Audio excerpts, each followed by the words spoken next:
Good afternoon. It's nice to be here. I'm staying down at the Docklands, and the last time I was here, I don't think that neighborhood was here. This city looks different every time I come. This has been the third time. So there's obviously a lot going on here, and I know I don't know the first thing about most of it. Thanks, Catherine. Thanks to the foundation. Thanks for giving me the opportunity to be here and to talk to you. And thanks for the chance to think about this a little bit. You know, by having the frightening prospect of having to come and speak to you today, I actually had to think a little bit about what I wanted to say and what I think about some of the big developments that are out there on climate change, particularly in the space around cities. One thing I should just say, though, is that I am the furthest thing from an orator, and this is probably the furthest thing from an oration that you might ever hear. So I just want to get that out of the way before I get started. You know, I was with a friend about 4 or 5 months ago, and she runs a big organization that works on democracy issues in the United States. An issue that we're having some difficulty with in our country now. And she said, you know, you climate change folks, you seem to keep proposing solutions that don't really solve the problem. I noticed that you say things like you want to reduce emissions by 10%, or that you're installing 5 electric vehicle charging stations, or you know, you've got 4 more natural gas buses on the streets. And I keep thinking, she said to me, you know, that people know you're not solving the problem. If you recognize that there's a disjunct between this enormous existential issue and the things that you're saying you're doing about them, you know, you ought to figure out a way to communicate this a little bit better, because it would make a difference. And I think she's absolutely right. And I know that from the perspective of everybody who's worked on climate change hard for the last 25 years, you know, it's been about getting started, right? It's been about trying to take the first steps that you can take. And hopefully they turn into big steps over time. And so I totally agree with her, and I think it's a big part of the problem. But I also was able to say to her, you know, I think we're now finally at the place where we're actually enacting the solutions that can solve the problem, particularly in places like cities and states and companies. Not yet at the multilateral and the federal level, but in cities and in states and in companies, we are actually beginning to do things that really are, if you took them to scale, the solutions to the climate change problem. And that's what I'd like to talk about. I'd like to try to make that case today, that some of that stuff is beginning to come together. You know, first off, it's worth just saying that, you know, in the years that I've worked on climate, which is almost 25 years, it's always been the cities and the states, and sometimes the companies, that have been the ones that have done the most inspirational and innovative things to tackle the problem. And it's still true today, and you just look around the world now, and we're going to see some slides, and I'll show you some of this. I tried to think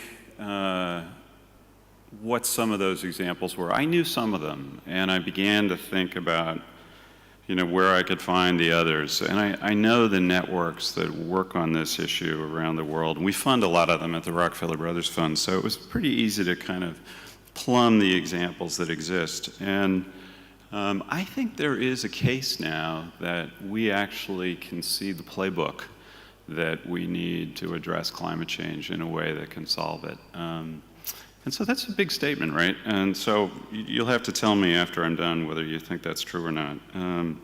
But and I also think that one of the remarkable things about this moment is that news, that story that we're now beginning to see the playbook, that's a new story. That's really happened in the last 4 or 5 years. I couldn't have said that. I couldn't have said that 5 years ago. But it is amazing what's happened in the last 4 or 5 years. You know, Copenhagen was one of the cities that got out front and said, we're going to be carbon neutral by 2025. And they said that about 5 years ago. And they were so alone in that ambition. There really was nobody out there that was saying anything like that that seemed to be serious. And then about a year later, New York City said, we would like to reduce emissions 80% by 2050. And no big city in the world, I may be wrong about that, but I don't think any big city in the world had taken a stance like that.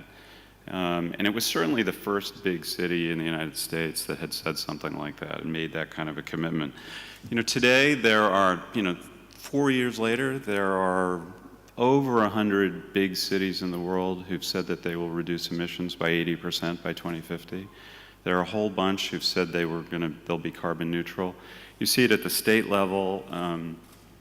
There are 100 companies, big global multinational companies, that have said that they're going to be 100% renewable energy in the future, and they're laying in the plans to do that. So it's amazing. I actually think, for a climate nerd, this is a big thing. We had a few examples 5 years ago of companies and states and cities that were taking these kinds of actions, and now we have tons of them. And part of what happened is we had this big meeting in Paris at the end of 2015, and that became a galvanizing and organizing point that people used. And just as we began to sort of see Paris in the horizon 3 years down the road, President Obama said, I want to make the United States a climate leader, and which he did over those 4 years of his second term. And in the period when we had Obama and we had a couple of leaders, folks began to galvanize and organize in the 3 years leading up to the Paris COP, Conference of the Parties meeting at the end of 2015. And in the years and months leading up to Paris, we had just this profusion of commitments that began to appear, and from everybody, from faith institutions, from hospitals, from universities, from cities, from states, from national governments. And it really seemed like people had taken the bit in their teeth and they were moving ahead. And I think that's the situation we're in now. We've just got all this interest and engagement and ambition. Part of what developed that kind of community of ambitious actors are what I've taken to calling a whole bunch of high ambition coalitions. High ambition coalitions. There are less than 10 of them, but they're organizing mayors and governors, cities and states and companies, and to some degree national governments too, a little bit less so. And they've really created the space and the time, and they've brought the ideas into the room for leaders to figure out how they can take these commitments and then how to implement them. And I'm going to say something about them as well. I'm here for a meeting of one of those high ambition coalitions. It's called the Carbon Neutral Cities Alliance. And again, it was started 4 years ago. This funny little short time frame we're in. And it's a group now of 25 cities, Europe, US, Canada, Australia, Melbourne, Sydney, Adelaide are members. Japan, and Latin America, Rio is in there too. And this is the advanced class of cities. They've all committed to an 80 by 50 target or carbon neutrality. They're all doing the stuff they need to do to radically transform themselves. They meet every year, as they've been meeting here for the last 4 or 5 days, and they learn from each other, they steal ideas from each other, they get on conference calls, they try to figure stuff out, they do everything they need to do, like all networks do, to figure stuff out. It's one of the most creative and inspiring groups that I know. And it's been such a pleasure to kind of watch them form themselves up over these last 4 years. And it's been great to be here with Sydney and Melbourne and Adelaide in those conversations also. And again, back to that story about my friend who said, you guys seem to propose stuff that doesn't solve the problem. These are folks who are proposing solutions that will solve the problem. These are real solutions that will really radically transform energy systems in their cities. So, and it's been interesting since Paris. In the year and a half since Paris, it's really only been a year and a half, which is amazing. You've begun to see this huge rush of implementation inside these groups of cities, states, and companies. And real actions being taken, policies being enacted. It's been the kind of the renaissance of climate policy making over the last year and a half, 2 or 3 years. And for someone who tracks this, I can't keep up with it all. And since I've been in Australia, a number of things have happened that I've tried to include in my slideshow that weren't happening when I left New York a week ago. So, it's just, it really is a very dynamic time. So let me say just one thing. I'm going to, in this 20 minutes I've got left, I hope, I am going to do 4 things. I'm going to rough out this playbook through slides quickly. I'm going to say something about these high ambition coalitions that exist in the world that are really facilitating this movement. I'm going to say a little bit about philanthropy, not a ton, but I do think philanthropy has played a key role in all of this. And I'm going to say a little bit finally about what's next. What are we going to do after this? Where should we go? So let me go to the slides. So I can look at this. There is, as I have said a few times here, there is an emerging playbook that's coming into being. And I think it's still protoplasm, relatively speaking. I think there's a lot that has to happen to really formalize this. But you can see it. You can see the outlines. And just to think about the outline a little bit, where do emissions come from in cities? They come from buildings. Turns out buildings are the biggest place they come from usually. Anywhere from 50 to 75% of emissions in a city typically come from buildings. Transportation systems, electricity, your power plants, et cetera, and waste systems is the other place where emissions come from in cities. So I'm just going to go through these and tick these things off that I'm starting to see. And I think of these as solutions that solve the problem. This isn't incremental stuff. This is real stuff. So in the building space, what do we need? We've learned we need building codes for new buildings. We've got to figure out a way to retrofit buildings that are existing buildings. New York, we've got 1 million buildings. 900,000 of them are going to be there in 2050. We've got to retrofit those buildings. We can't just let them sit there. That's hard, right? How do you get in these buildings and do the things you need to do? Good news is if you do get in there, you generate an enormous amount of jobs and investment and other good stuff. You could be retrofitting buildings for decades and generate a whole new economy. And we need to figure out a way to pay for it. So there's just tremendous progress on this. Every city in California will need to build their residential buildings in January of 2020 to a net zero spec, meaning essentially a carbon neutral level. Every commercial building in California's cities will have to be built to a net zero level by January of 2030. It's amazing, absolutely amazing. Santa Monica, the license has been given to cities around California to go faster. Santa Monica is the one that's gone fastest. May 1st, this year, 3 months ago, every new residential building in Santa Monica has to be net zero. Amazing, amazing. That's solving the problem if we could do that around the world. Vancouver talks about it a little bit differently. They talk about having carbon neutral buildings by 2020. It's kind of the same, but also a little bit different. New York City is on the verge of enacting the first mandatory retrofit regime that I'm aware of in a big city in the world. And we'll see. This has been a work in progress. It's hard politically, right? So builders don't like it, real estate agents don't like it, residents get nervous about it. So there's lots of reasons why politically it's tough. But we're really close. There are states and countries that have versions of this, but once we start doing this in cities, that's a solution that we can really make a difference around. And financing. I put this up because there's a system in the US that's been working called PACE. And it's growing like topsy. And it works in a voluntary market where people have to decide to retrofit their buildings, and there isn't a mandatory requirement to do it. But it's been great. It's really worked. Billions of dollars are flowing into this market now. It's very cool, mostly for commercial buildings, but also for residential in a few states. And I think when you have mandatory building retrofits, banks will just do it, right? Because there'll be this huge market, and there'll be a regulatory backup behind it. Transportation, the other big category of emissions in cities. I think partially because we all deal with traffic, right? Cities are they're prone to have to deal with transportation, right? It's such a big issue for all of us. We deal with it all the time. And you can see from this list that there's just a whole bunch of really interesting things happening.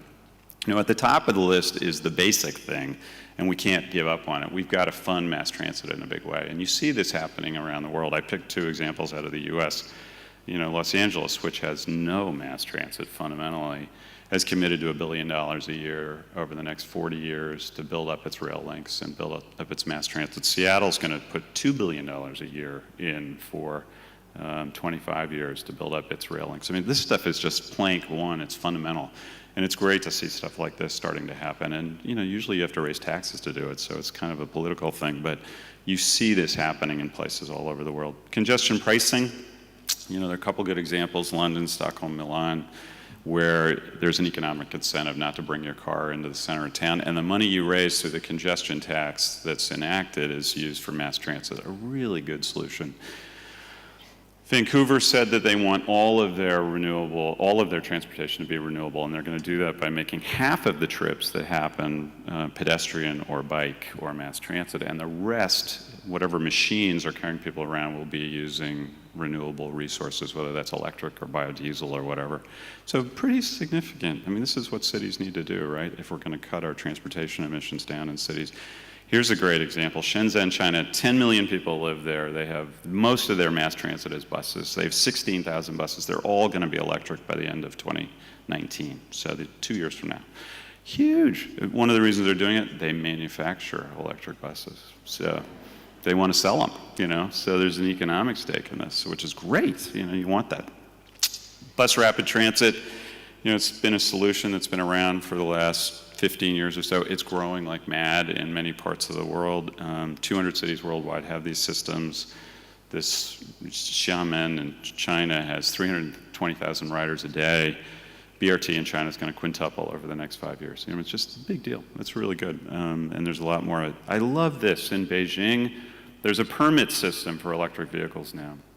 So there are 1 million EVs on the road in Beijing already, which is great. But they're going to ratchet up the permits for EVs, and they're going to ratchet down the permits for internal combustion engine vehicles. And so what are they going to do? They're going to figure out how to manufacture these things, and we're all going to be buying Chinese electric vehicles in the future. And so that's another economic strategy. You saw Volvo's announcement. Again, after I left the United States, on my way here, Volvo announced that they will only make electric vehicles in 2019 forward. It's a Chinese-owned company now. So they see this market. They know they're going to be able to sell right into China and around the world. This is not a game-changing goal, but we need goals like this where you set a target for how many EVs you want in your city. Beijing is doing it through this permit system. New York said just 2 weeks ago, a month ago, 20% of all new cars in the city will be EV by 2025. It's not a great target, but it's a good starting point. We're going to see more targets like this now. This is the first one I'm aware of that's like this. Germany's now saying we're not going to allow internal combustion engines anymore. They've actually voted on this in the country. It's not law yet, but they're moving on it. And again, while I was here this week, France announced that they're ending the sale of diesel and internal combustion engines. Again, big deal. Diesel was invented in France. I mean, it's amazing. So huge, right? So this is on the march. We're going to see lots more of this stuff. Oslo is banning cars in their city center. They have a very clean grid. Most of their emissions come from transportation. What are they going to do about it? They're going to ban cars. They think they're going to cut transportation emissions by 50% by doing so. And they're starting this year and next year by banning parking in the center of the city. That's the first step. There's a video embedded here I'm not going to run, and I don't have time because I know I'm going too slowly here, but this is cool. It's part of a big solution, but there are no more trucks taking packages around Hamburg. Their trucks go to pre-designated spots in several strategic places in the city, and these bike carriers come up, put the packages in the back, and drive them around on the bike lanes in Hamburg and deliver them. What a great solution. New York City is filled with FedEx trucks idling in the center of the street, blocking traffic and polluting the city. I mean, just think about this. It's terrific. It's just so creative. Bike sharing, we all know about bike sharing. It's happening faster than we know. There are 2 companies in China that have been capitalized with $500 million of investment capital to grow bike sharing companies. And they're going to be in 100 cities in 20 countries in no time. And it's gotten kind of crazy because they're competing with each other, and there are places in China where the bikes are just, you can't even walk because there are too many bikes on the street. But they're going to figure that out. They'll organize the markets, and bikes will become the transportation system in China again, the way they once were. Electricity, it's a shorter list, luckily. But the solution is deciding you're going to be 100% renewable energy. And this is a partial list of cities around the world that have decided to do this. You'll see Canberra on here, and Sydney's on here, by the way. And that's great. Every city's going to do it differently, but you make these commitments, you legislate these commitments, as many are doing, and off you go. Many cities find that the way they need to do that is they have to take over the local utility and change the management, own it themselves, figure out the policies. And you see Copenhagen and Boulder who've done this. There are other cities around the world that are doing the same thing. Waste, it's the other place where there's a lot of emissions, usually a smaller fraction than the other three. San Francisco committed to 100% waste diversion. They're already at 80%. New York City's decided they're going to be 100% by 2030. You'll see there are a lot of US examples here. I apologize, I'm not as representative as I should be, because there are many other examples besides these around the world. But this is a game-changing solution. And there's some crosscuts, like Portland and Seattle just voted to prevent any new construction of any new fossil fuel infrastructure in their cities. Seattle happened while I was here, another one of these stories that popped up while I was in Australia in the last week. And so it's just a sign that more and more cities will do this stuff. They're in court. The oil companies and the gas companies are all saying you can't do that, but they're saying, yeah, we think we can, and they're going to move ahead. You see on carbon all kinds of interesting things happening, like Copenhagen, as I said earlier, is committed to be carbon neutral. Oslo has decided to actually include carbon counting in their budget every year. It's part of their budget process. It's about how to manage carbon. What a good idea. It's fantastic. We'll see other folks do that. Emissions trading, you hear about it a lot at the global level. Tokyo has a cap and trade system. It was implemented 8 years ago. Shenzhen has a system it's a very big system. There's 6 other Chinese cities. There are 16 provinces. It's now going federal. So the cities and the states got it to the place where the federal government decided to move ahead. How do you pay for all this stuff? Lots of really creative solutions. Green banks, Washington, D.C. just enacted a green bank. There are other examples like this as well. Bloomberg just announced a $200 million grant fund to support projects with soft capital in cities. He's a big backer of the C40 cities network. He's also, through the C40s network, created a financing facility that actually gives loans and equity for projects in cities. It's a little bit, you think about these two, it's a little bit like, at the local and state level, you need a World Bank to finance this stuff, right? So this is essentially what he's doing. He's creating a finance capacity that can work across cities, and we'll need the same thing at the state level too. Green bond markets are exploding globally. A lot of this is municipal finance that's paying for this stuff. The divest movement, which has been something that you have been working on in Australia, as we have, is growing like topsy. It's grown 100 times in 2.5 years. And some of that capital, and you see Sydney, Melbourne, Brisbane are part of the divest movement here, and that means the capital's getting freed up for good stuff, and that's another way to get good stuff to happen. So then there's this other thing about these networks. You've got all these individual cities that are doing stuff, and I argue that these high ambition networks are really the place where a lot of the thinking is happening. And it's happening at all these levels, all these different kinds of jurisdictions. And I just run through them quickly for you so you know who they are. The Carbon Neutral Cities Alliance, which has been meeting here for the last week, both in Sydney and in Melbourne, I think is one of the most inspiring of these groups in the world. And partly because it's small, they can have a conversation.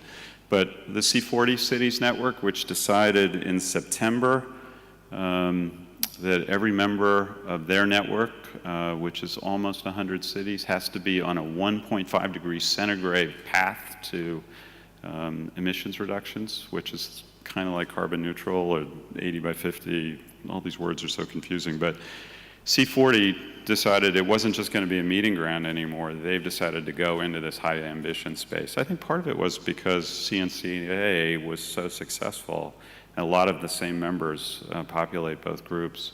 And C40 said, hey, we can do it too. They did a big research project. Everybody's on it. None of the cities in their network have quit. I thought many would. But they're moving ahead full speed, and they're super well resourced, and they're doing great stuff.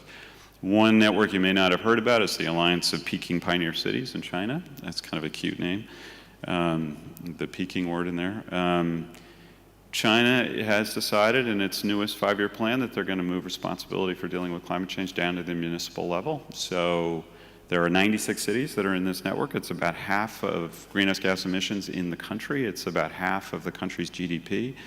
There's a group called the Rocky Mountain Institute that's based in Colorado that's staffing this effort. They are working really hard at figuring out how to decarbonize these cities all over China. Amazing, right? Absolutely amazing.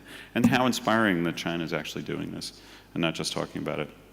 As you move up the jurisdictional food chain, states and regions are also getting into the game. This is another network that was formed very much with Paris in mind. California and Baden-Württemberg in Germany, 2 states that were active on climate, formed this thing up.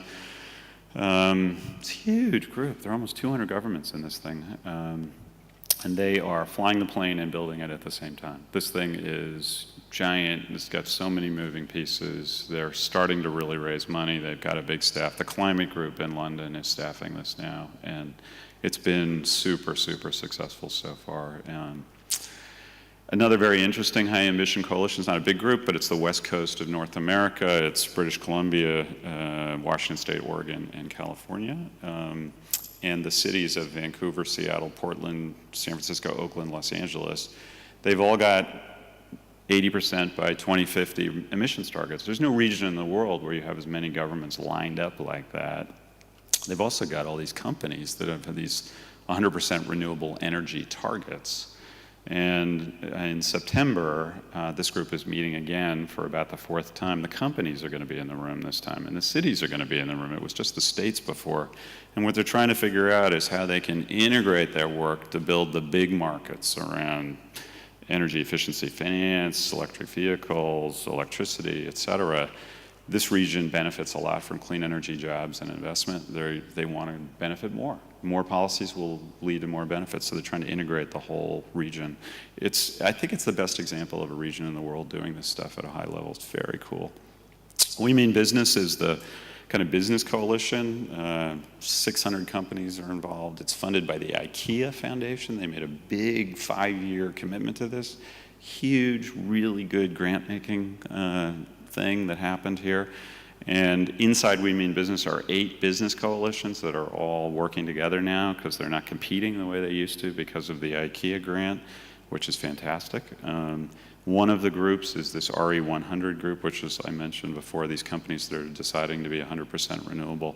This is one of the most iconic and interesting commitments that happened at Paris.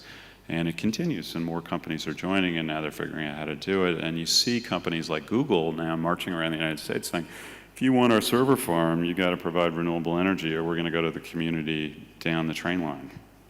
And so utilities that don't want to do it are doing it because they want the jobs.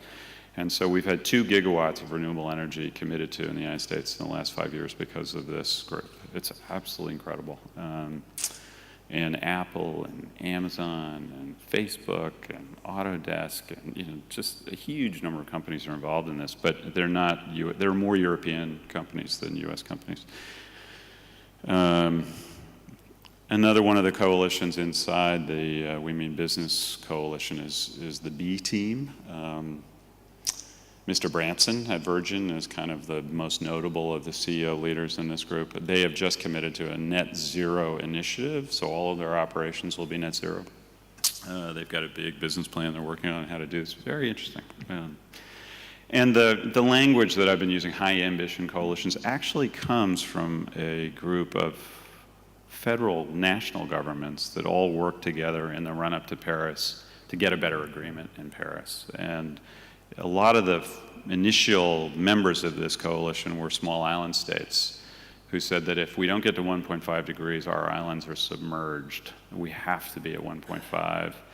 And they got 40 governments to all commit. They got the US to join at the last minute. It made a big difference. And we got that 1.5 degree target in Paris because of this group, fundamentally. And they now have to figure out how to do it.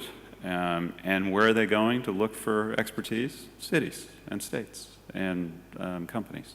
So another very interesting part of the mix of these high ambition coalitions that are out there. So there is, just to sum up, there is a cities playbook. This is kind of what it's starting to look like.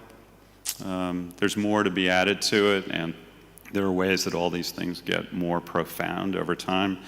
You can think of some of the things that show up in the future that have to go into the playbook. We've got to figure out how to really figure out this retrofit thing for existing buildings. We've got to find a way to power our heating and air conditioning systems. That's what natural gas is used for fundamentally, right? So how to get natural gas out of the system? We substitute renewables. We've got to figure this out. There's a group of cities that are now working on this in the US, and they're working with manufacturers to figure out the equipment. It's a terrific initiative.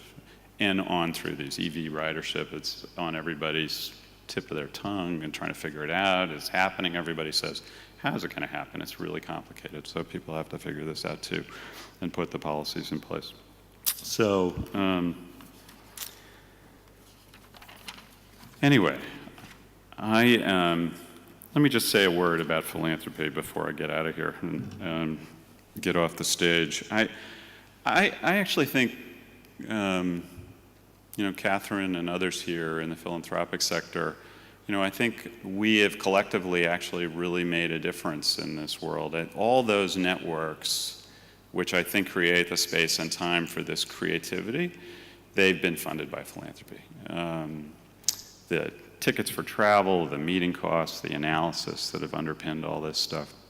It's not a lot of philanthropies, but luckily enough that have really made this happen. All of these high ambition networks are existing in, overdrive, too much work, not enough staff. They all need to grow more.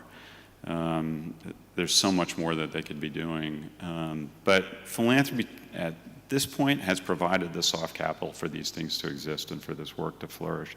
So, I think philanthropy can feel good about this. And I think that because it's been so successful, we ought to think more about what else we can do, to help these folks move ahead. If the last 4 or 5 years have been the renaissance of climate change policymaking and ambition development, and these networks are at the root of it, we ought to support them more, right? So it's one of the big conclusions for me. So what else to think about as we go forward? Number one, when we think about environmental issues, we don't always think about mayors and governors and CEOs as our spear chuckers, our leaders. And environmental philanthropies are, we're trained to think about environmental groups as the folks we give our money to. And it's not intuitively easy for a lot of philanthropy to give money to support cities. Cities, why do they need our money? But most cities can't send people to travel to places, and everybody's reacting. They don't have time. So these networks that create staff that help make that time and space have been so critical. And I think, we need to think about cities, states, and companies as actually, our allies in this fight going forward. It isn't just environmental groups. I think there's something different about funding these kind of groups because you've got to have the right people helping them. It's not advocacy. There's advocacy involved. It's important, but it's technical expertise and it's boring stuff like travel and meetings.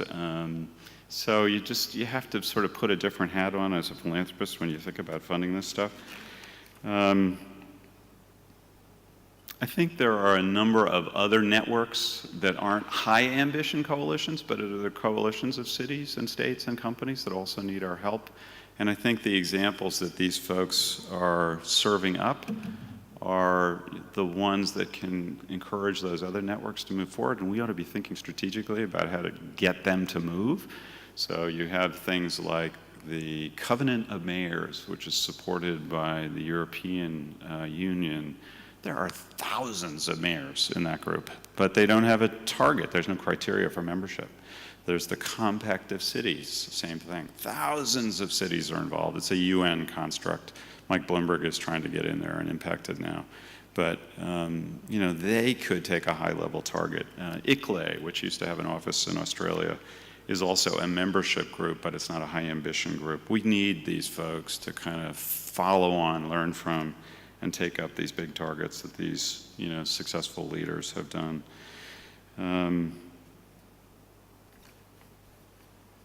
The playbook. We gotta do something with this playbook, I think. I've sort of committed to myself that I'm gonna try to do that. It's poorly displayed in my slides, but it's not a catalog, it's like 40 pages, right? We ought to make sure that that's available for mayors, because every mayor that enters the climate change fight, they reinvent the wheel, they start over from scratch. That's stupid. Let's get these resources out to people. And when you think about the other levels of subnational groups like states and companies, same thing. Let's figure out a way to get this stuff to them too. It's going to be easy. That's a simple thing to do, and we just have to make it happen.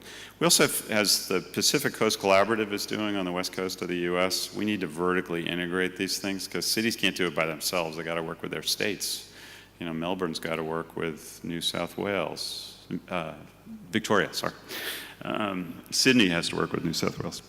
Adelaide needs to work with South Australia. So we've got to figure this stuff out. Is it possible to think about a coalition like that in Australia? I mean, what an interesting idea. You've got a critical mass of city-states now that are taking action with high-level targets. What if they were kind of more proactively working together? I think there's something to be done like that here in Australia. It would be great.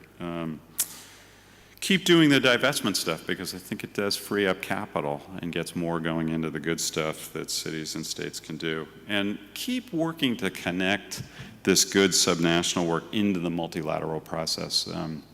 As Paris proved, and I think other COPs have before it, but Paris in particular, the role of subnationals in Paris was so profound.